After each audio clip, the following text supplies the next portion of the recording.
அனைவருக்கும் வணக்கம். இன்னைக்கு ஜூலை 19, 2024 வெள்ளிக்கிழமை. தினமணியில் இருக்கிற முக்கியமான நியூஸஸ் என்னென்னு பார்க்கலாம்.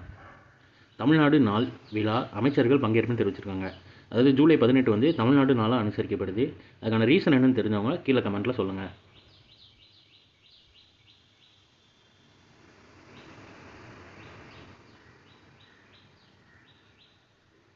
அடுத்ததாக இன்றைக்கான திருக்குறள் என்னன்றதை பார்த்துருவோம்.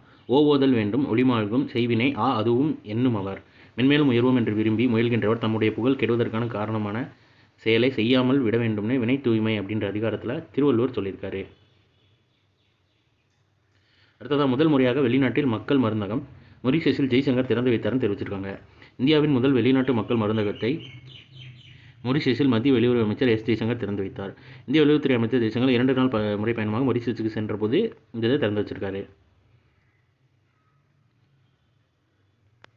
அடுத்ததாக ஃபீஃபா தரவரிசையில் நம்பர் 1 இடம் தக்க வைத்தது அர்ஜென்டினா தெரிவிச்சிருக்காங்க. டாப் 10 அணிகள்னு கொடுத்துருக்காங்க. முதல் 3 அணி பார்த்து வச்சுக்கோங்க.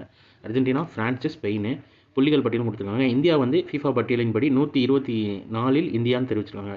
ஃபீஃபா தரவரிசையில் இந்தியா 124வது இடத்தில் மாற்றமின்றி தக்க வைத்துக் கொண்டுள்ளது. கடந்த ஆண்டு டிசம்பர் மாதம் 100 இடங்களுக்குள்ளாக வந்த இந்தியா முதல் முறையாக 99வது இடத்தை பிடித்தது. ஆனால் அதற்கு பிறகு தொடர் சரிவை சந்தித்த நிலையில் ஜூன் மாதம் 2020 உலகக்கோப்பை கால்பந்து போட்டியின் தகுதி சுற்றில் 3வது கட்டத்துக்கு முன்னேற தவறியதால் இந்த 124வது இடத்தை அடைஞ்சிருக்காங்க இந்தியான்னு தெரிவிச்சிருக்காங்க.